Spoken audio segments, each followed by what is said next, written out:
So when people think about regulation, I often think that people struggle with a wave of big feelings where they don't know how to approach it. They don't know where to start. So I really like the analogy of emotional laundry, because when you think about doing laundry, there are steps to doing laundries, right? And if you think about, oh, how do I get clothes from being dirty to clean? It might seem like a big task, but if you work it into different small steps, then it feels quite manageable.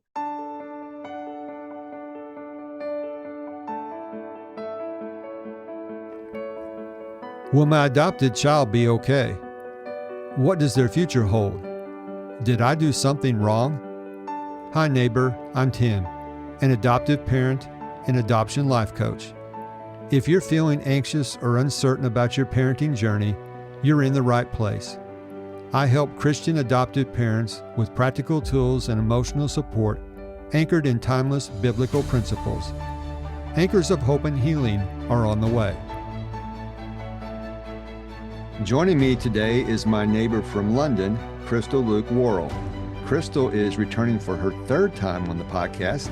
The first time she was here, she talked about EMDR therapy for adopted children. Then she came back and talked about music therapy for adopted children. By the way, I'll put the links to those episodes in the show notes so you can listen to those, because there's really good information that can help adopted children and help us as adopted parents parent them. So those links will be in the show notes. Today, we're going to talk about something for the parents, and we'll get into that in just a moment. But Crystal, thank you for joining us again today. Thank you for having me again. Glad to know that you're not sick of me just yet. Oh, no. You're a welcome visitor to this podcast, a welcome guest, and I'm so appreciative there are people like you that are out there doing what you can to help those of us who are in this parenting journey to help these adopted children. So I really appreciate you willing to come on here and talk with us.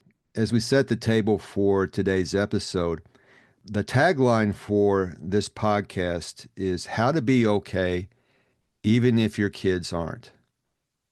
The two times that you've been on the podcast before, you've shared information that helps adopted children. Today, we're going to talk about how to help us adoptive parents. And the topic is how to regulate yourself as an adoptive parent. And this is timely because we all need to have these tools available to us in order to regulate ourselves, because this parenting journey can be challenging at times. So I'm just going to let you take the floor here and just run with this. So thank you again. I really like that you use the term neighbor, because we're not meant to do this on our own, and parents are not meant to parent on our own, and especially adoptive parents. You're not supposed to do it alone. So I'm very honored to be part of your village and to be your ally. And I think that is perhaps one of the most important resource that I want you to be aware of, that you're not doing this alone, that there are people out there doing this with you. Sometimes it's very easy to forget that, but it's important to remember that we live in a village, even in this modern society. It's just amazing. We have the ability with technology to talk with each other across the Atlantic. We were saying that before we even began this recording. Having this ability to talk with people who are supporting us is amazing. So go right back into what you were saying. It's important to remember that there is a village around you, and there are adoptive families all over the world. So you're not alone, even though sometimes some of the challenges that you face might feel like you're facing it alone. But it's important to be able to reach out and to feel that you have permission to ask for support when you need to. So we talk about regulations. Sometimes we talk about self-regulations, and especially in adults, we expect adults to be able to self-regulate. But there is also the idea of co-regulation when you need it. When you notice that you struggle to regulate yourself, remember to reach out to people who can help you, who can support you. So that's the first thing that I think we all need to remember, not just adoptive parents, but me as parent, me as a young adult, just a good reminder Mm-hmm. to ask for help when we need to. And with self-regulation, I really like this analogy of emotional laundry. So when people think about regulation, I often think that people struggle with a wave of big feelings where they don't know how to approach it. They don't know where to start. So I really like the analogy of emotional laundry, because when you think about doing laundry, there are steps to doing laundries, right? Um, and if you think about, oh, how do I get clothes from being dirty to clean? It might seem like a big task, but if you work it into different small steps, then it feels quite manageable. So with laundry, you separate the dirty clothes and the clean clothes, and then you put the dirty clothes in the washing machine, and the washing machine does its job. Now the washing machine can be an analogy for our brain and how we process difficult emotions, because the good news is our brains are designed to do this. So we need to trust our brain's natural capacity to do the emotional laundry for us. And then, of course, you take out the dirty clothes, you hang them, let them dry, and then you fold them and you put them nice and clean, nice and neat into your cupboard. So let's go through that analogy with big emotions in mind. So, say, for example, you are feeling quite overwhelmed, either because a challenge presented by your child or other challenges, big emotions. So the first thing that we want to do is to identify it. Just like doing laundry, you separate the dirty from the clean. So you just identify what emotions exactly are you feeling. The benefits of doing that is twofold, because if you are able to name it, that takes part of the unknown away already. So once you're able to name it, you're able to think about how to manage this. Another benefit is that when we think about how to name emotions, we are engaging the part of our brain, the cognitive part of our brain that helps us think logically. Just the act of trying to name exactly what you are feeling is really helpful. If you can't do any other steps of the laundry, that's fine. Just try and do this step, the first step, name what you're feeling. And once you're able to name what you're feeling, say you're feeling overwhelmed, or you're feeling, I think overwhelming is quite a good example, isn't it? Because we are constantly bombarded with stuff to do and responsibilities as adults. When you realize that you feel overwhelmed, then you can start thinking about, in the past, what has helped to calm me down. So not all emotions need calming down. I think that is a big misconception, because there are emotions like extreme excitement, anxiety, the kind of emotions that feel very fast in your body, or anger. Those emotions, when you have those fast, kind of quick speed emotions, big emotions, explosive emotions, then you want to calm yourself down. But sometimes when you have emotions like extreme sadness, feeling very unmotivated, depressed, you don't want to calm down from those emotions, because if you think about our functional cadence, like the speed at which we function as human being, we need to function in the middle. So once you identify where you are on that spectrum, are you very hyperactive? Are you in the emotions like anger, or feeling overwhelmed, feeling very anxious, that's very quick in speed? Or are you in an emotion that's that slows you down? Then you can decide whether you want to speed yourself up or whether you want to calm yourself down. Mm-hmm. Does that make sense? Oh yeah, yeah.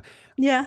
It makes total sense because I find myself at times, feeling anxious, and you can feel an adrenaline rush. Maybe that's the Yeah. way I would describe it, or just that feeling of uneasiness because of the anxiety you might Mm. be experiencing at the moment. So yeah, this makes sense, and there are things that I've done to help de-escalate myself. bring myself down, bring myself more to center. So this makes perfect sense. I'm really curious as to some of the techniques you use to do this, because Yeah.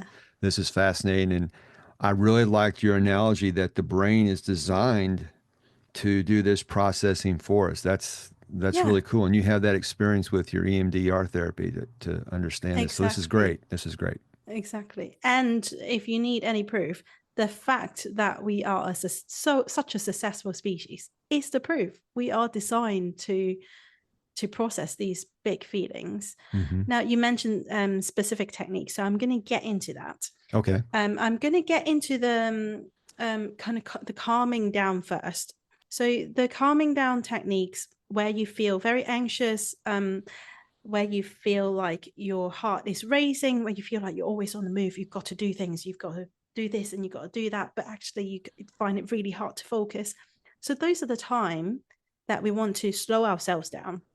Several techniques have been quite helpful for my clients. Breathing techniques are really helpful.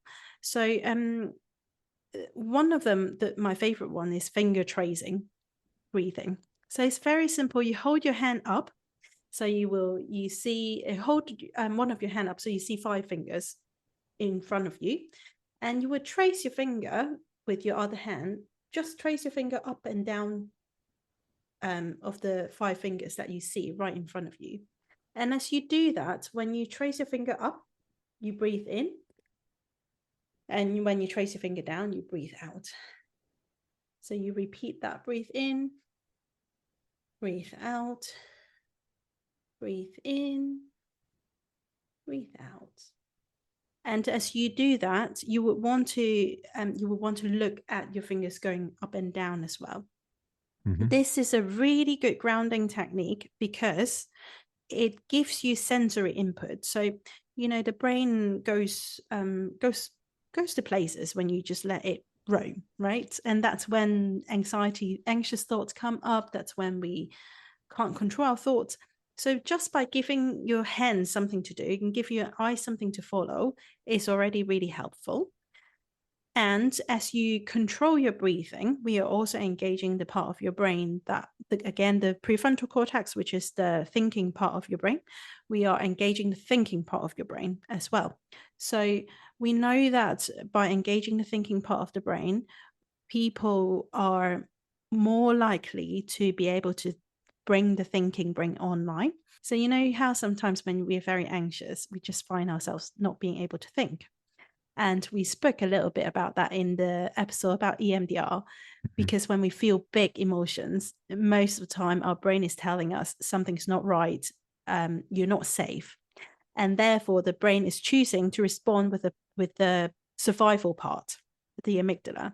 So what we're doing with the finger tracing breathing is to try and communicate with the brain with a language that it understands. So we're communicating with sensory input, and we're trying to control our breath. And when we're able to control breath, that means that we're bringing our cognitive mind back online. So that's really helpful. Finger tracing breathing. And then the next thing that you can do to slow yourself down, yoga poses are really helpful. Downward facing dog, really helpful. If those of you who don't know what downward facing dog is, you can Google it. Basically, it's just you put your hands and your feet on the ground, so 4 point of contacts, and then you put your bum up, so you look like an upside down triangle. Hmm. And that's really helpful, again, because we're bringing blood back into your head, and it helps you think a bit more clearly. One more really useful thing, I love this one, and a bit of a random fact is that apparently at any given time we have stale air in our lungs. So like there are old airs gathering in our lungs. That means that we can't take up as much oxygen as we can. And one way of combating it is if you put your hands up. So put your arms up in the air, breathe in, and then you just drop your arms very quickly. And as you drop them, you breathe out. That would push the stale air out of your lungs. And as you return to normal breathing again, that's going to get more fresh oxygen in your lungs. So that's going to just give you, as the brain gets more oxygen, it's going to give you a kind of fresh perspective. And one last tip is that our brain, again, very cleverly, every time it walks through hallways, it assesses the situation, reassess the situation. I don't know if you've ever experienced this, but we think differently in different rooms of our home, and we think differently when we're outside as well. So if you're in the office, you don't want to do any big breathing gesture, one thing that you can do quite quietly is just to walk to a different room, and that would help your brain think differently as well. Okay. Yeah, those are great tips. For me, what I do a lot of times is go for a walk, but these are other Yeah. things that can help too. And, I'm just not familiar with them, but these are really good. And we just talked about how to slow ourselves down, but sometimes people, I think the traditional mindfulness stuff is really helpful to slow ourselves down. But what people don't notice is that sometimes we need to speed ourselves up.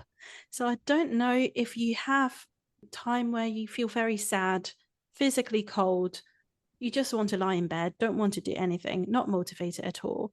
And actually, those times are not the best time to slow yourself down further, because to be functional, we need to function at a certain cadence. For us to think clearly, for us to be able to do things, we need to sometimes pick ourselves up. So we talked about the techniques earlier, the breathing techniques to slow ourselves down. Now we're going to talk about some techniques to help you speed yourself up.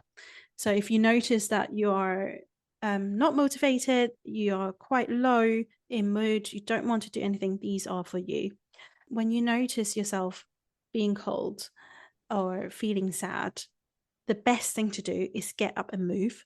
So simplest thing, get up, 5 jumping jacks, just to get your heart rate going. That's really helpful. And it's pure chemistry. When our heart rates are up, when we exercise, we know that we have endorphin, dopamine comes up, and you can't fight these chemicals in the brain. So really what we're trying to do when you notice yourself getting low is to get your heart rate up, get yourself doing things.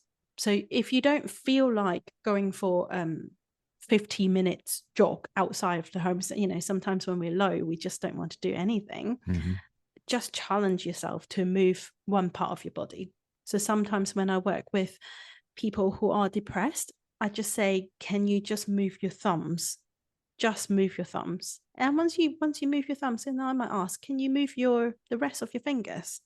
So sometimes it's just about starting yourself, getting yourself moving, doing very, very small movements, and then increase. Can you move your wrists? Can you move your arms? Can you move your shoulders?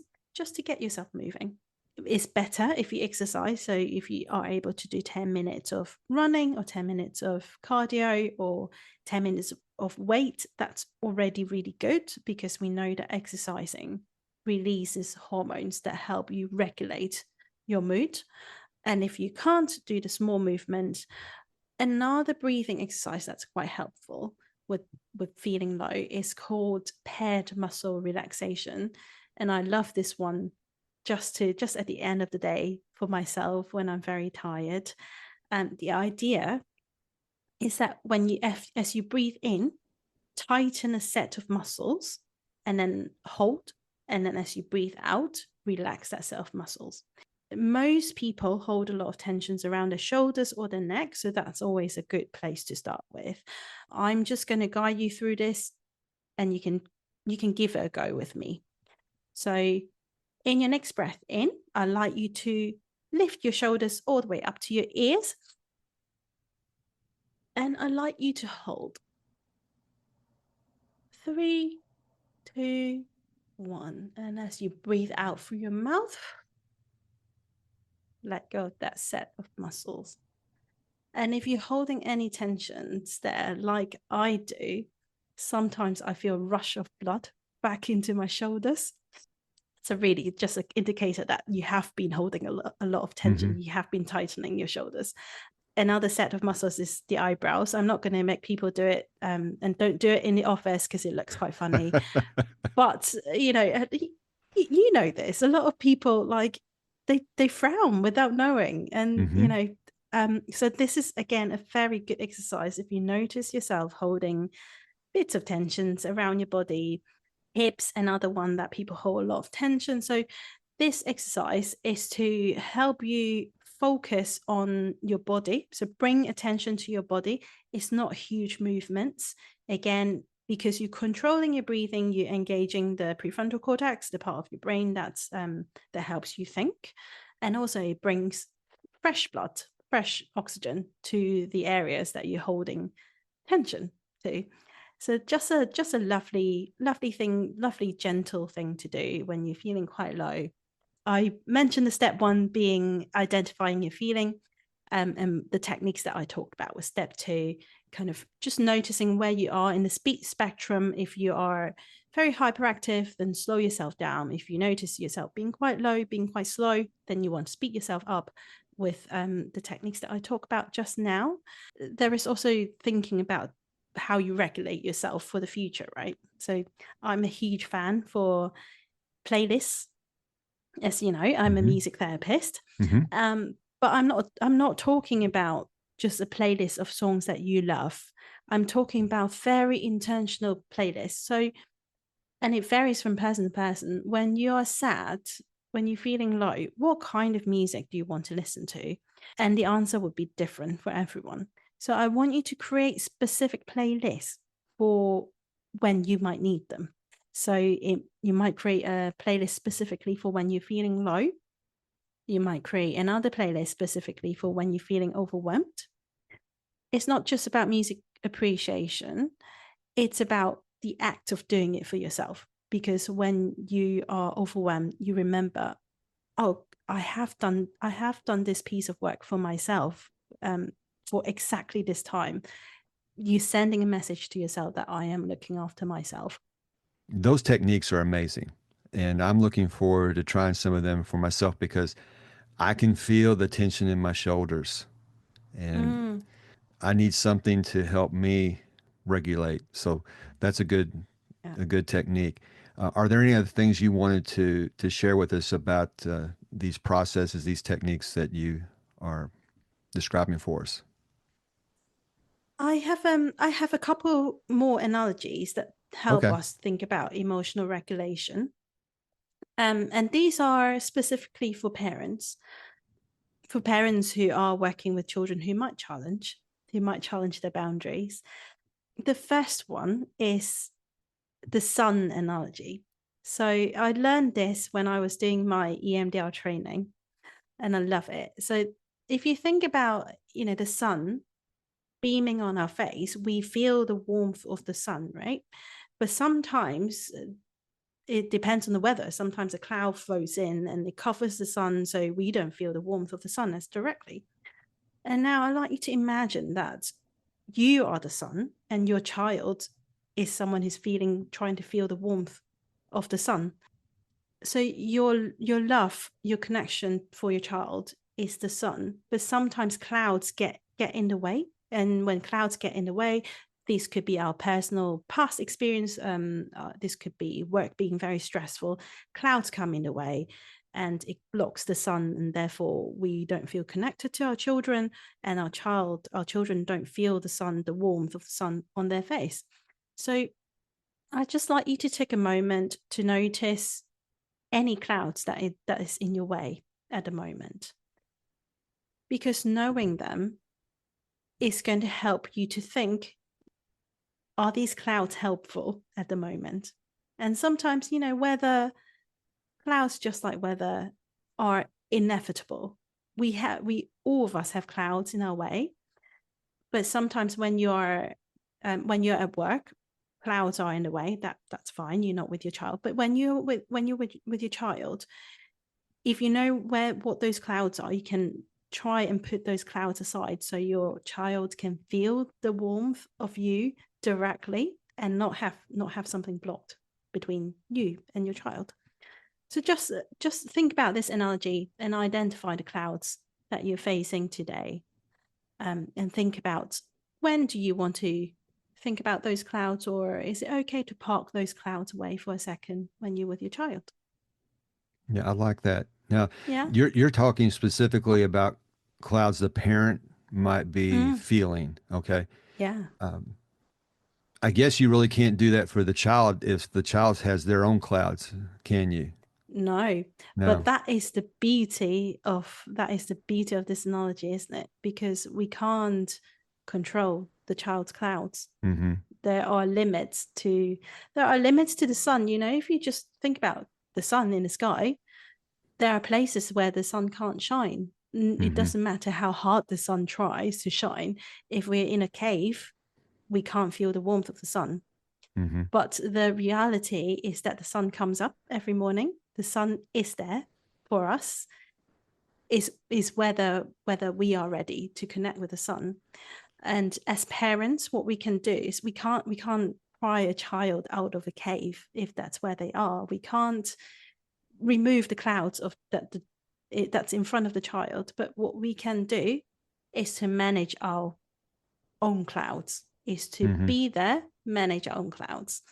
And I'm aware that that means that there are limits to our love, but that is the reality. And it's a hard reality that a lot of parents need to come to terms with.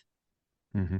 Exactly. And that goes back to the tagline we began this episode with, how to be okay even if your kids aren't. And you Mm. can make a choice to, as you say, move those clouds, park those clouds, and let your love radiate out. So I really love that analogy because I think everybody can appreciate that aspect of it. Be there for your child.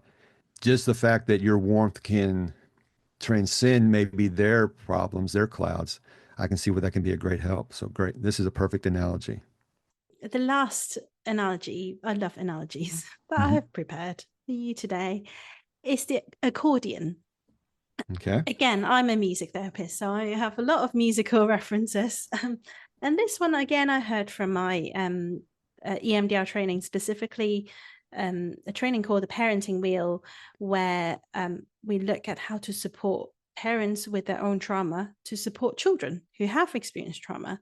So this, the accordion analogy is that we use the accordion as an analogy of emotional regulation within the household. So like for an accordion to work, it needs to open and needs to close and it needs constant movement, right? Hmm. So if you think about an accordion being in a very narrow shape, so we're holding our hands very close to each other, and therefore there's not much space for the accordion. That would be an analogy of a household where a lot of emotions are not permitted. Emotion expressions are very limited, and maybe children can only express happy expressions, and a lot of therefore there are lots of underlying emotions that are not communicated, and the child doesn't get to experience the full range of human emotions. And oppositely, if you think about an accordion being extremely wide, where you're holding both ends with your arms wide open, there are just too much space to express and not enough filtering. So we might be looking at parents who just set everything that comes to their mind, or parents who are overly expressive through shouting, parents who are very physically animated when they're upset, just too much emotional expression within the household, and that is equally not healthy. So for the accordion to work, we need to be flexing all the time. We need to be moving in, moving out, moving in, moving out all the time, and that is how a healthy family would move with emotional regulation. We need to sometimes be boundaried with our children's expression and with our own expression, but sometimes we need to meet our children's need and meet our own needs to express those expressions. So we are constantly in a flux. We're constantly moving. We're constantly reacting and noticing and responding to each person's emotional needs. So that is my last analogy. That's another great analogy. The one thing I've heard over and over in our conversation today is the idea of movement. Mm. Um, Yes, I didn't it's notice that. I've got a whole page of notes here, and the one thing I keep looking back at, there's just all these ideas of different ways you can move in Mm, order to regulate. yeah. And I just love that you've given us some very practical and easy things that we can incorporate into our lives when we find ourselves overwhelmed or whatever the situation is, even if we're in a state where we need to speed up, we're depressed or Mm, whatever, because I've been in all these states mm, in my parenting journey, and having tools like what you're describing for us today will help me in the future, but I'm sure will help others. One of the things that really caught my attention is that when you talked about identifying your emotions and your mm, feelings, do you have any tips on how we can do that? You could share it with us, mm. please. Yes. The key is your body. So I don't know if you have these experiences before. But for me, in sessions, sometimes when something very emotive came up, I don't immediately think, oh, that's very emotional. I feel it in my gut first. And that's why the body is so powerful. So if you find it difficult to immediately name how you're feeling, the most helpful tool is your body. Just notice how your body is feeling. So you can do a quick body scan from head to toe. Most of the time when we have big feelings, we are able to feel it. So like me with the gut, I immediately know I feel it in my gut. And then once I notice that I feel contention in my gut, sometimes I would challenge myself and I would ask, yes, you feel it in your gut. What exactly is the sensation that I'm feeling? So I might then answer myself, oh, it's a tension, like a tightness, like my guts is tied in knots. And then usually I'm able to think, right, I know this feeling. I know that I feel my guts tied in knots when I'm nervous, or I know that when I'm anxious. So your body gives you a lot of hints before your brain can cognitively name the exact emotions. So just notice your body. Okay, that's good. And I can relate to that feeling in your stomach. Mm, You just, when something happens, especially if it's something that's really devastating, you get that uneasiness. So I appreciate you giving us how our body can be our alert system to yeah. the need for regulation. So perfect. Thank you. That But helps a lot. I also want to add that we do have a negative bias. People notice bad feelings a lot more than they notice good ones. Mm-hmm. I just want to highlight that there are physical sensations to positive feelings, like happiness. For Mm-hmm. me, I feel it in my chest. It's like an openness, almost giddy kind of feeling in my chest. But because we don't, we don't, we are often in problem solving mode. So we don't Mm-hmm. pay enough attention to the good stuff. And therefore we think that we don't have resources, but actually good stuff happens all the time. We just need to notice them. Okay. Yeah. And that's great too, because I know gratitude is a big part of regulation. If you can think Mm, about the things you're grateful for, it can go a long way in getting you boosted from a deep space. So these techniques are great, and I'm really looking forward to implementing some of them in my life. Could you share with us, or do you have anything that you could share with us to kind of give a theme for what you've talked about today? I mean, we talked about regulation, but is there one thing we could kind of take away as a daily doable that would apply to adoptive parents? mm, to check in. So we at the beginning of the episode we talked about emotional laundry.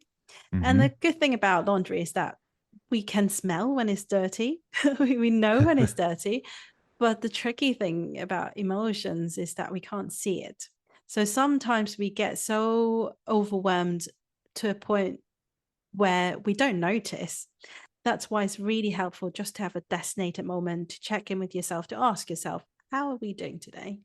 And if it's helpful, you can attach it to like a routine, like when you brush your teeth, you just ask yourself the question, how are we doing this morning? Where am I on my energy level? out of 10. Or sometimes it's quite helpful. Like for me, my ring is my reminder. So because I wear it all the time. So sometimes when I rub on my ring, I remember, how am I doing? Just having an object that you wear often as a reminder. When you touch it, you remember to check in with yourself. Because if you don't know how you're feeling, if you're not aware of how you're feeling, it's very hard for you to do the laundry. Just to be more aware of how you're feeling, because I'm sure you put a lot of attention to your children, but you need attention too.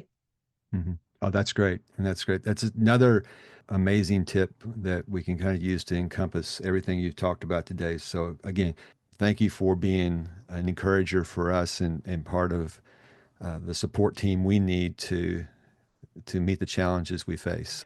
As we wrap up today, can you tell us how people can reach out to you? Yeah, I have a website, clapandtoot.com. That is clap as in clapping your hand, and toot as in like tooting a trumpet, clapandtoot.com. I do have Instagram and I am on Facebook, but as a super busy practitioner, as a therapist, I must say I'm quite lazy on my social media game. But if you message me, I will get back to you. You can also email me at crystal@clapandtoot.com. Perfect. And I'll have those links in the show notes. So you can check on that and click on those links and you can connect with Crystal. So thank you again, Crystal, for being here. I really appreciate it. Thank you. Crystal shared a wealth of information during our conversation. Here are a few of the main takeaways. Number 1, you're not meant to regulate alone. Adoptive parenting isn't meant to be a solo journey. Co-regulation, or being supported by safe people, matters just as much as learning to regulate yourself. Number 2, emotional regulation starts with naming what you feel. Identifying your emotions, or doing the emotional laundry, reduces overwhelm and helps your brain process what's happening. Number 3, different emotional states require different tools. High energy emotions like anxiety or anger need calming strategies, while low energy states like sadness or numbness require movement and activation. Number 4, movement and sensory input help reset the nervous system. Simple actions like breathing, stretching, changing rooms, or engaging the body can quickly restore clarity and balance. And finally, number 5, when parents regulate themselves, the entire family benefits. You can't control your child's emotions, but managing your own creates safety, steadiness, and connection for your family. Be sure to check the show notes to connect with Crystal and catch her other episodes on this podcast. That's all for this episode. I want to thank you so much for joining me. Until next time, this is Tim, encouraging you to do what you can now. I hope today's episode encouraged you to face the storms in your parenting journey with courage and confidence. If so, would you please share this episode with another adoptive parent? It would also bless me in the mission of this podcast if you would take a couple of minutes and leave a review for the show on Apple Podcasts. Until next time, this is Tim, encouraging you to do what you can now.